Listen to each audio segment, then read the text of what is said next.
जब कोई अपना इस दुनिया को छोड़कर चला जाता है तो सिर्फ उसका शरीर जाता है, लेकिन क्या आपने कभी सोचा है उस आत्मा का अगला कदम क्या होता है? वो किसे खोजती है? माँ को, पत्नी को या अपने बच्चों को? आज हम जानेंगे मृत्यु के बाद आत्मा की सबसे पहली पुकार किसके लिए होती है, माँ, पत्नी या संतान?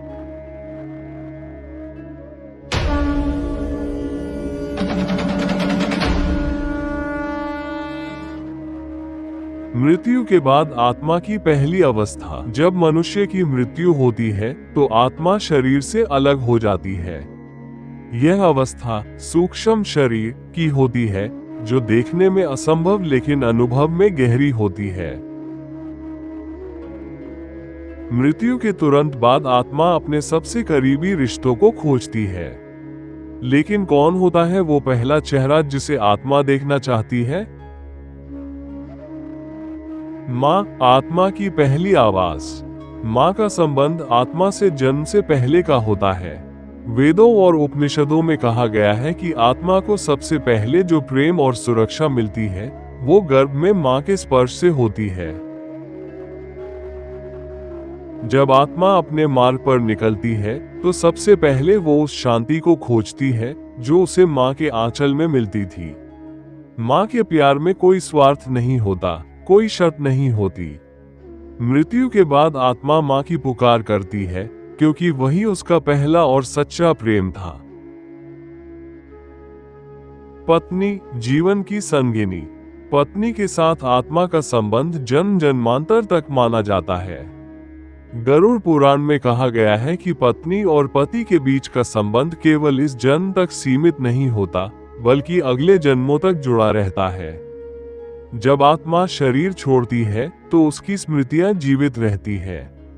जीवन भर की संगिनी, जिसने हर सुख दुख में साथ दिया, उसकी उपस्थिति आत्मा को खींचती है। आत्मा उस साथी की तलाश करती है जिसके साथ उसने 7 वचन लिए थे, जन्मों तक साथ निभाने का। संतान, आत्मा का उत्तराधिकारी। बच्चे आत्मा की आशा होते हैं, उसका वंश और कर्मों के फल को आगे बढ़ाने वाले। गरुड़ पुराण में वर्णित है कि मृत आत्मा को तब तक शांति नहीं मिलती जब तक संतान उसके लिए श्राद्ध और पिंडदान न करे। आत्मा अपने बच्चे को इसलिए खोजती है क्योंकि वो उसकी आशा है, उसका उत्तराधिकारी। आत्मा देखना चाहती है कि क्या उसका वंश सही मार्ग पर चल रहा है, क्या उसके कर्मों का फल संभाला जा रहा है। आत्मा किसे सबसे पहले खोजती है?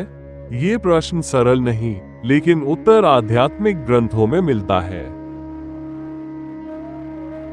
यदि मृत्यु के समय माँ जीवित है तो आत्मा सबसे पहले माँ के पास जाती है, उसे अपनी पीड़ा बताने, उसे अंतिम स्पर्श देने। और यदि आत्मा को अधूरापन महसूस होता है अपनी संतान के कर्मों में, तो वो उन्हें सही मार्ग दिखाने आती है, स्वप्न में, संकेतों में।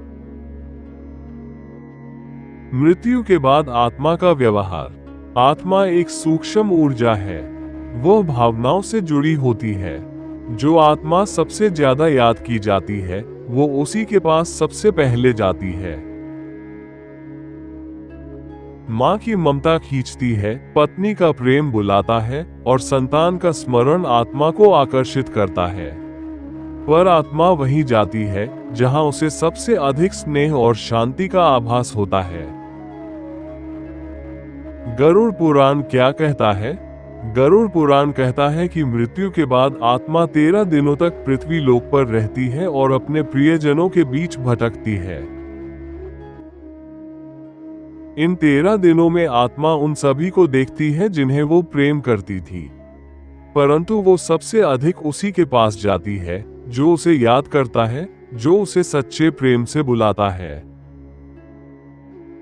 आत्मा न तो केवल माँ को खोजती है, न ही केवल पत्नी या बच्चा। आत्मा खोजती है प्रेम, अपनापन और वो ऊर्जा जो उसे सुकून दे सके। यदि आपने किसी अपने को खोया है तो याद रखिए, वो आत्मा आपके आसपास है, बस एक सच्चे स्मरण की दूरी पर। अगर आपने इस वीडियो से कुछ महसूस किया तो इसे लाइक और शेयर करें। हमारे चैनल को सब्सक्राइब करें आध्यात्मिकता और सनातन धर्म की और गहराइयों तक जाने के लिए। आप किसे सबसे पहले याद करेंगे, माँ, पत्नी या बच्चा? कमेंट में जरूर बताइए।